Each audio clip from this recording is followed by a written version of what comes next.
It was simply there on one humid morning about 6 weeks ago.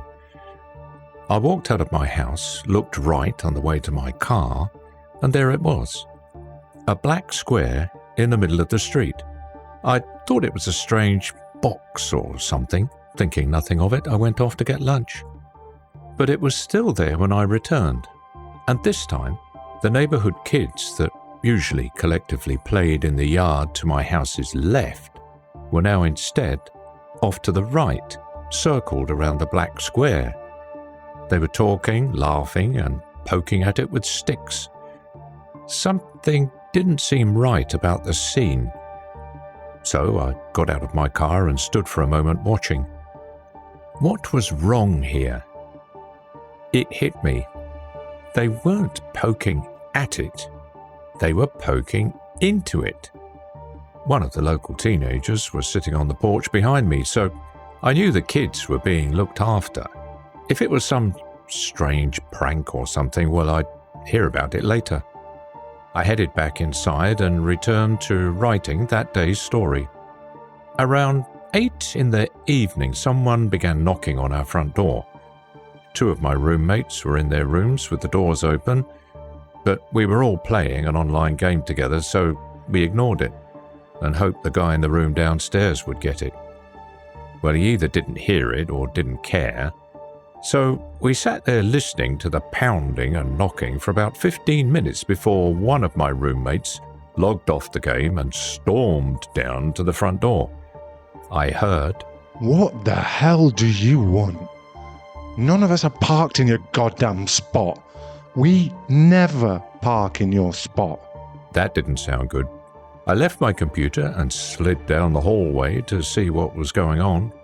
They told me stories about Bill and how he insisted that one section of the sidewalk was for his food truck.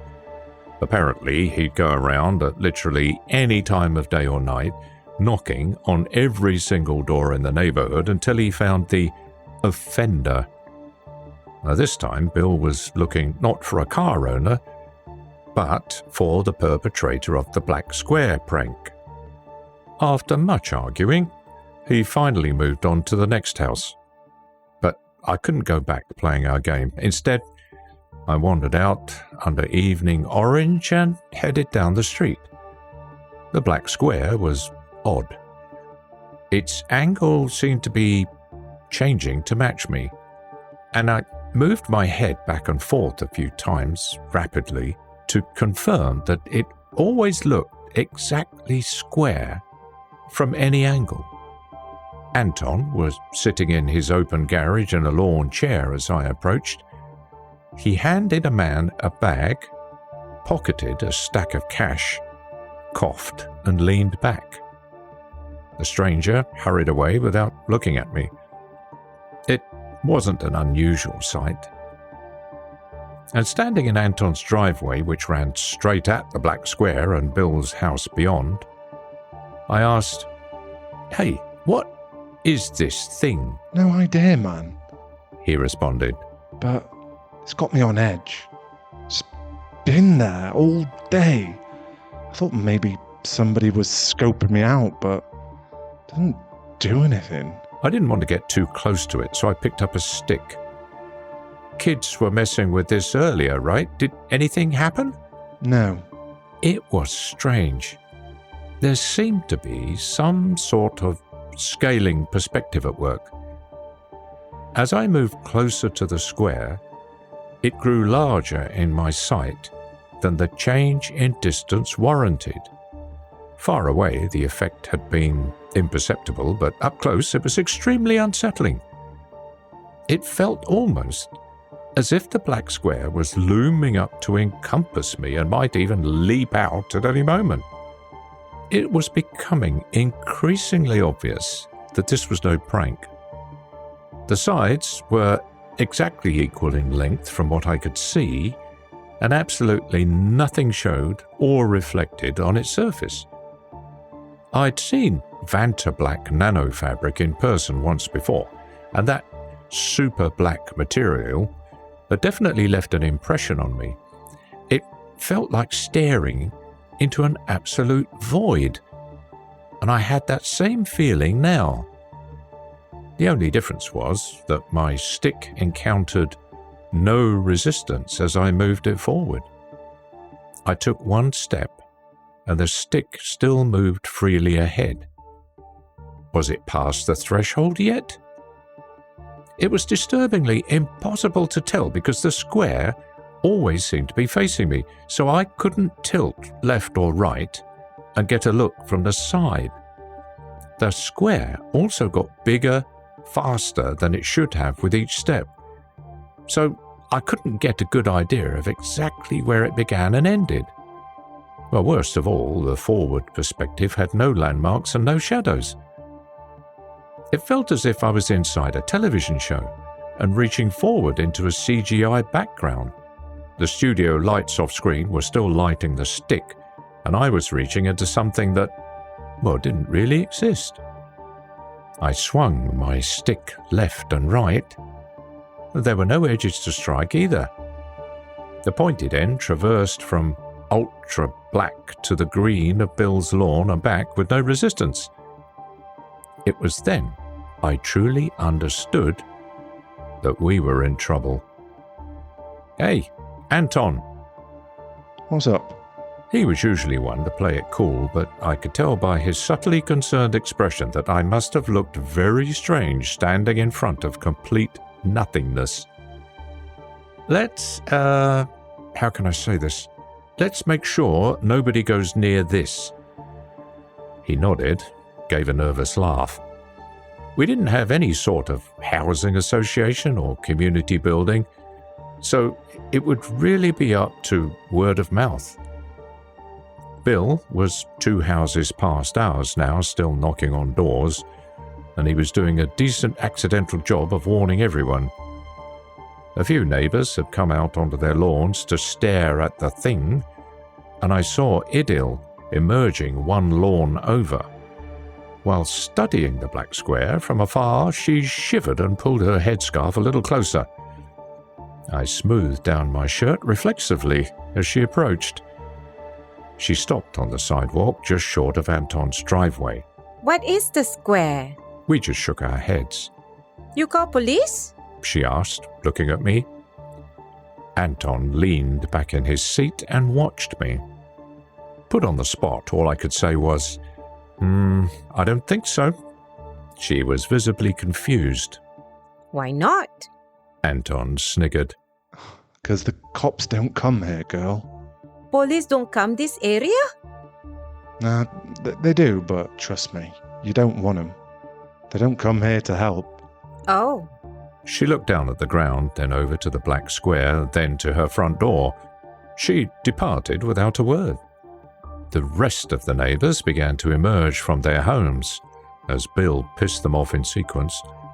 But we did not meet or talk beyond the distant glances of confusion and confirmation. I didn't like that strange square in the street, not one bit. But there wasn't much I could do about it. A few people were taking pictures, so I went back inside and put my phone on the charger to do the same. My roommates and I locked the house up tight that night. We couldn't see the black square from any of our windows, but the mere knowledge of its presence was like a chill in the air. I was the night owl of the 4 of us, and when the others went to bed, I quietly stacked boxes full of junk from the basement to block the windows. Well, just in case. In the morning, nobody commented in approval of the boxes, but neither did they take them down. I stepped outside to confirm that the anomaly was still there. This time, I took pictures. I'd seen more than my share of movies and shows about creepy anomalies, but it was another thing having one actually show up outside my house. In person, there's a balance of risk versus curiosity, and there was nothing we could do about the square without endangering ourselves. We couldn't get too close to it because, well, who knew what would happen? And we certainly couldn't go inside it. So it sat there, and, in large part, we ignored it in our day-to-day lives. But there's also another kind of risk. the unknown, and the stress effects on your community and on your health. Each morning for a week, I would look to my right at that eerie black square and wonder if I was being watched. Or worse, was it some kind of hole from somewhere that might let in horrific entities beyond our understanding? Or hell, even just basic clawed creatures we could understand would be horrifying. A simple wolf or bear on the loose on our street would have been an emergency warranting help. And here we were with the possibility of literally anything appearing at any time.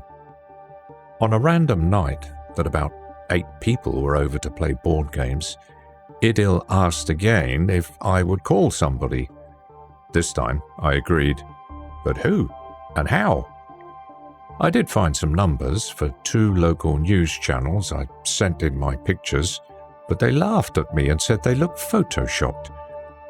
I insisted that no, it was literally just a black square. And they told me to call back when I had something scarier. The military was an obvious answer too, but how does one call the military? It didn't exactly have a phone number for the military. Each night for a week I waited on hold with various desks, bases, institutions, repeating my story verbatim each time. A strange anomaly has appeared in our neighborhood and I need somebody to come and take a look at it. Most secretaries hung up on me immediately, but I finally got one that laughed. He asked, "Watching some X-Files tonight?" I sighed. "Look, I've been trying to contact someone about this for a week. Let's say, hypothetically, that I'm serious. Is there some sort of division or group for that?" Yeah, let me just call Area 51, buddy. That'll take care of you. Come on, there has to be some guy that takes weird phone calls and checks them out, right? That's no fun. Fine. I'll give you the number. I had it. Finally, I had it. The next conversation I had was promising, and a military jeep showed up the next morning. Idil texted me when she saw it parked on the street, and I hurriedly went outside to greet one man, apparently. He was slightly older than me, and he stood staring at the black square with a haunted gaze. When I finally got his attention, he turned his head to look at me and said, "Motherfuck!" "Right." I pointed down the street at the black square. "That thing's been sitting there like that for a week and a half." Finally prompted to move, he went to the back of his jeep, pulled out a tripod and camera, and set it up facing the anomaly. Watching him, I asked, "So you're going to call in the big guns, right? Someone will take care of this?" His only answer was a glance, and then he got in his jeep and drove off, leaving the equipment running. Well, that was progress, I told myself. Somebody was aware of the issue now, and somebody was on it. Small consolation as the days wore on. One of the neighbors boarded up their windows, and then everyone did. Nobody asked the first house to do it if they had seen or heard something scary. We just did it. And that day we went to the hardware store, endured the awkward process of explaining what we were doing to the overly helpful employees, and then took our boxes of nails and stacks of wood and began hammering into the window frames. I winced at the first one that went awry and damaged the wall, but I figured our security deposit was long gone anyway. We kept the curtain between the glass and the wood so that the landlord wouldn't notice on a casual drive-by, although he would certainly see that the entire neighborhood had suddenly acquired bars and boards. If the area went to shit, would he lower our rent? Doubtful. Then my roommates and I got drunk together for the first time in months. The neighbors were doing the same thing in their boarded-up houses and on their lawns. Eventually, we had a sort of block party going.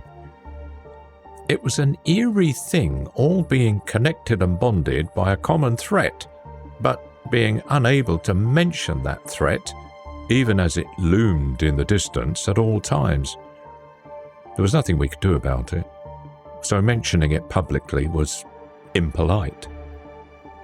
As dusk deepened and someone started a bonfire in the backyard, I almost couldn't stand the pressure of what was happening. That thing might turn deadly and kill us all at any time, but I wasn't even allowed to mention it without pissing people off. Boarding up our houses? We were all reacting to it. We were all aware it existed, and we all knew everyone else knew too, but we couldn't talk about it. A weird defensiveness was emerging among the conversations I overheard. This was our street, and none of us could afford to move away. Therefore, the Black Square had to be harmless.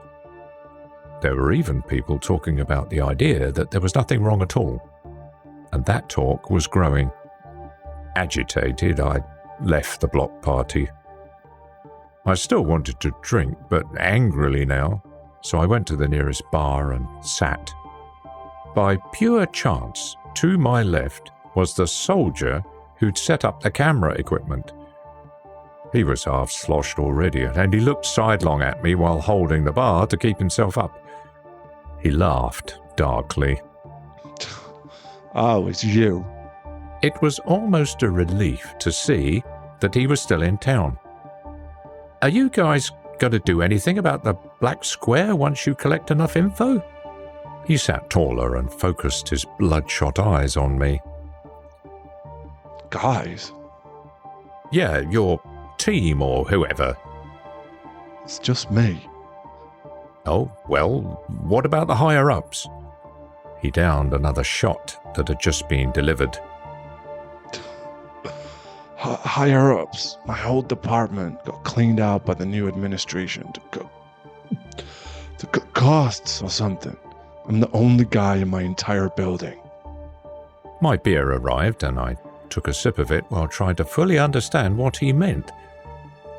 Like, temporarily? Are you waiting on new hires? He gave an exaggerated shrug. It's been 7 months, and nobody talks to me or tells me anything. I just get a paycheck automatically. No emails, no nothing. I'm thinking maybe they just forgot to transfer me when they got the rest. I don't even think anyone knows I'm still here. That was an off-putting thing to hear. Then, what do we do about the Black Square? He gave a long, drunk belly laugh. Oh, brother, there are 47 anomalies in Ohio alone, and I'm the only person in the state left in the department that handles that shit. Just be happy that yours isn't making people crazy or changing your muscle tissue into acid while you sleep. What? Does that happen? He stared forward at the venue's long mirrored back wall for a moment, unmoving except for the muscles in his jaw tightening as if he was grinding his teeth. After a tick, he suddenly reached over and clapped me on the back. Nothing so dramatic as all that. I'm just playing. He got up, threw some cash on the bar, and began to stumble away. Wait, I called after him. What's your plan for the Black Square? Plan? He yelled back on his way out the door. You are on your own, brother. I skirted through the crowd and pushed out into the night. And what about the 46 other anomalies? He just kept walking and soon became small in the distance. Was it really possible that there was nobody manning the defenses for things like this? Were we simply open to danger with no one to respond? Was the only working plan to hope that nothing bad would happen? What the hell kind of plan was that? I returned home even more agitated than before. It was about 3 weeks after the appearance of the anomaly that those that insisted the Black Square was harmless became the majority. We'd been able to complain about it, make jokes, and watch it fearfully before that afternoon, but the winds changed and I immediately found myself on the outside with no warning. If I glanced suspiciously at the Black Square, someone would deride me for it. If I tried to measure it, to see if it was growing at all. Someone would come out on their lawn and tell me to stop and that I was wasting my time. By the 4th week, those reactions became veiled threats. Bill was standing out on the sidewalk the first day of the 4th week. I'd just come home from playing a card game elsewhere and he approached me rather angrily. "Stop causing trouble," he said without sugarcoating it. Me? He was a large man in multiple ways and I took a step back warily. I'm just not willing to accept that the incredibly odd anomaly in the middle of our street is safe. "The black square isn't causing any trouble," he growled. "You're the problem here, pissing people off, going against the grain. People want to sleep soundly and they can't do that if you fill their heads with nonsense dangers." If it's nonsense, I asked, then why are your windows boarded up? He balled a fist. "'Cause that's how it's always bloody been around here. Everyone does it and always has." What the hell are you talking about? It was just last month that... He slugged me in the stomach. I backed away. There was nothing left to say. I understood exactly what was happening. He glared from the sidewalk until I went inside and closed the door behind me. 2 mornings later, screaming erupted from a house a few houses down. 9 of us rushed out of our houses with makeshift weapons, only to find the danger had been the night before. Someone's window had been broken, and the wood beyond had been clawed mightily by something that had left traces of azure ichor behind. I thought that certainly it would be undeniable now. It was obvious that something had come out of that black square and tried to get into a house. The only reason the single father and his 2 girls were alive, they boarded up their windows like everyone else. "See," I said to those gathered, "I told you it's dangerous." But the single father in question shook his head. "Oh, of course you'd say that. How do you do it?" I began backing away almost instantly as all eyes turned on me. "What?" Bill said, "Yeah, likely what happened. What tool did you use to make those marks? What's that blue shit? Is it toxic? Did you put Ethan's girls in danger by throwing toxic blue sludge on their ass?" Ethan added.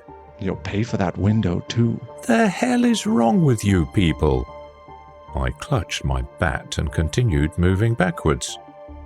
Idil came out of her house then and asked some of the others in the group what was going on in Somali. They backed off, and Bill and Ethan shot me hateful glances. On the way back to my place, Anton shook his head as I crossed his driveway. "Gonna get yourself killed, boy." Whispering, I said, "What? By insisting that the physics-defying anomaly in our street is possibly dangerous?" "Just saying. I sit in front of this thing all day, every day, and it freaks me the hell out, but I don't say nothing to anyone else around here. Neighbors are more dangerous than that thing. Got it? Keep your head down." I mulled over his words for another few days while the attitude in the neighborhood became openly hostile. More claw marks and strange azure liquids appeared during each night, and Bill started enforcing what he called his right to open carry by walking around on the sidewalks with an automatic rifle slung over his shoulder, and then Ethan started doing it too. It made me tense as hell, but they often talked about gun responsibility, and part of me was glad to have weapons around, given that something was probably coming out of the black square each night and trying to get into our houses. At 4 a.m. on the first night of the 5th week, I heard loud banging on the front door. For 20 minutes I listened to someone pounding and yelling outside until one of my roommates shouted from his bed, "Fuck off, Bill. We don't have to answer the door for you. We're not parked in your goddamn spot." The knocking went silent. My other roommate called from his room. "That's the first time he's ever actually just gone away." At that, I sat up starkly in my bed. I knew. In that keening instant, I knew. Something had happened out there. Some spark. Perhaps the unseen creature had finally got someone. Perhaps it had got one of the neighborhood children. I grabbed my baseball bat and put on my tennis shoes. Other than that, I was only in shorts and a t-shirt, but there was no time. Running into the dark hallway that connected our rooms, I whispered, "Get your gun out." What? My roommate asked. "Get your goddamn gun ready," I practically hissed. "They're coming for us." There was a crash of glass and the sound of boards being ripped off in the back of the house to punctuate what I'd said, and I heard my roommate jumping up and fumbling around with the case that held his gun. My other roommate just sat quietly and fearfully. They're not coming for us. They're coming for you. In the dark, I heard his door close and lock. This was no movie situation. I knew this would end very quickly between untrained civilians, and I knew I was at a big disadvantage. If the windows hadn't been boarded up, I would have escaped that way, but I was forced into a corner. I only had knowledge of the terrain and the advantage of surprise. Using long steps to avoid parts of the floor that creaked, I moved out into the board game room, and a big silhouette moving around the corner became a wide-open target for my bat. I swung without restraint and as hard as I could. I never tried to kill anyone before, but I was amazed at how lethal my strength felt when the restraints were off. The bat snapped in half on Bill's head, and he fell to the floor. He limply tried to resist, but I pulled at his rifle while screaming obscenities, and he gave it up while groaning on the floor and whimpering about his head bleeding. I had won. But, unfortunately, there were 7 more silhouettes behind him. Ethan was among them, and I saw his face by moonlight as they dragged me out into the street. This asshole nearly killed Bill. He shouted. Proof positive he's the one behind the attacks. "You came into my house with guns," I screamed at them. "You goddamn psychopaths!" There were 20 other people out there already, many sticking to their own lawns. By the light of the full moon, they watched fearfully. Some of them asked if what I was saying was true. Ethan yelled over me. He'll say anything to trick people. It's fake news. Fake? They were still holding my arms, but I struggled. "This is ridiculous. You've all got guns, and you literally just broke into my house in the middle of the night." Fake lies. Ethan insisted to the neighbors we passed, as they kept pushing me and dragging me. As we passed Idil on her lawn, I realized where we were going. She ran forward and kicked at Ethan. I did not leave my country just for you to be the same. One of the men stayed behind to keep her restrained, and I nearly got away because of the distraction. Unfortunately, they caught me and continued moving me towards the black square. Even by moonlight, it was starkly visible. "Why are you doing this?"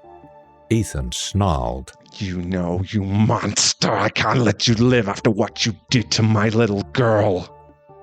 I could see one of the wooden barricades among his windows had failed.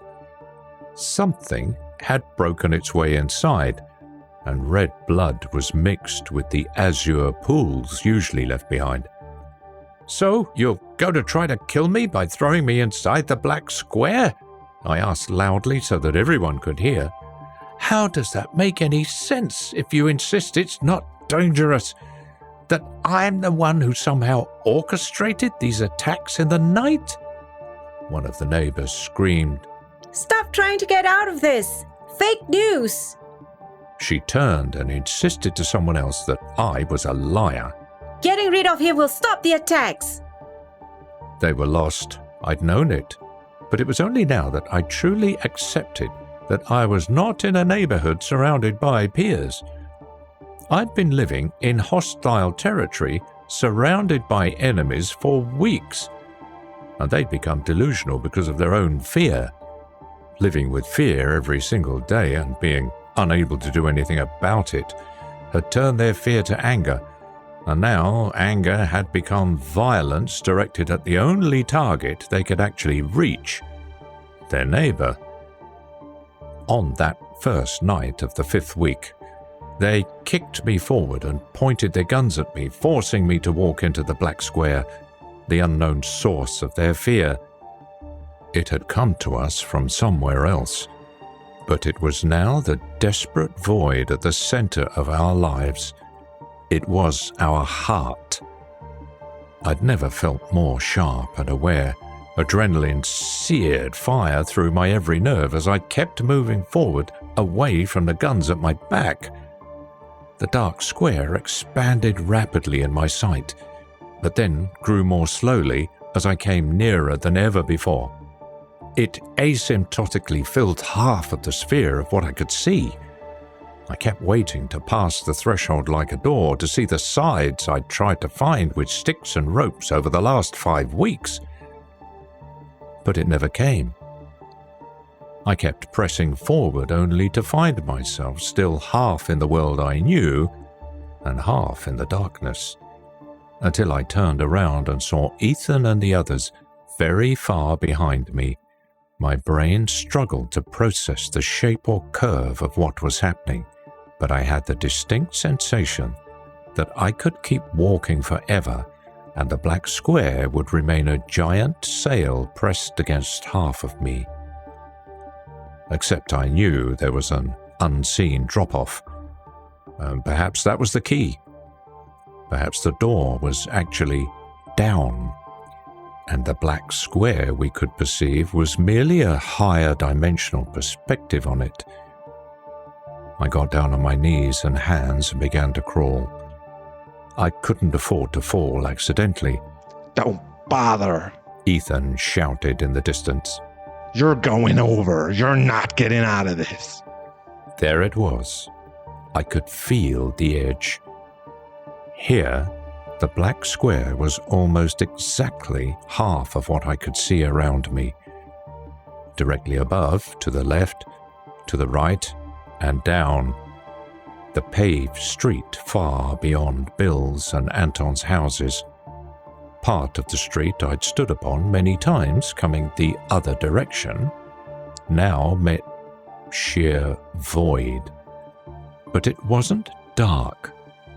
Light had always been coming up from below. There'd just been nothing for it to reflect from, so that we could see it.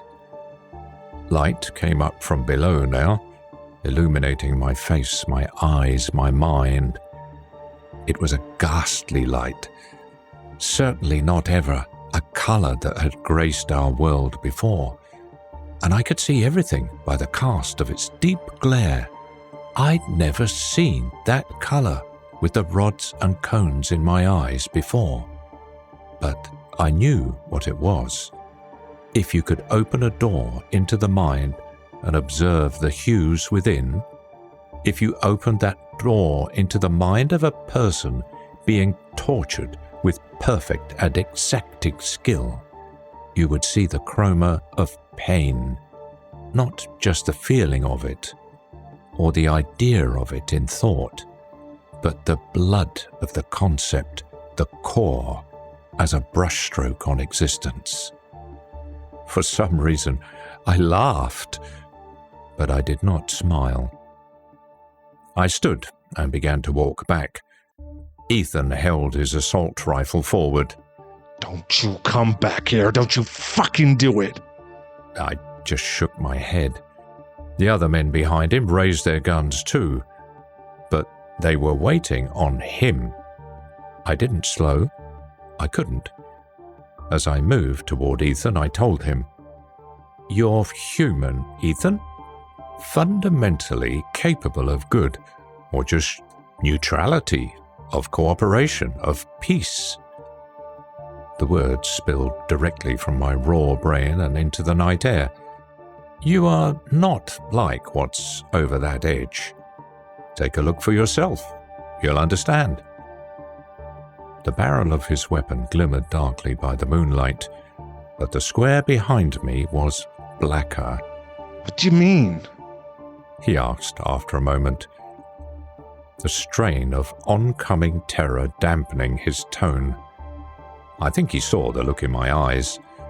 Some small fraction of what I'd seen had to still have been lingering in my irises like a rotting reflection gone bad. What's in there? What's over that edge? I couldn't really think at that moment. I put my forehead to the barrel of his rifle and grasped for the trigger under his hands. Please. He pulled away in fear. You're crazy! Well, they were no longer a threat now. I drifted past them and back to my house, where one of my roommates peered out of his door and apologized, and the other finally finished finding his ammunition. "Danger's past. Don't bother," I murmured before going into my room and sitting on my bed. It took 6 days for my brain to develop a coping mechanism. For 6 days I sat and stared at any blank white wall I could find. It was like eye bleach in a way, because it had every color and none. After 6 days, I felt nothing, and that was my release. To scab and scar over what had happened to my mind, my brain had amputated my emotions. And good for that. I would feel horrible at the loss of love and joy and friendship and companionship, but I can't.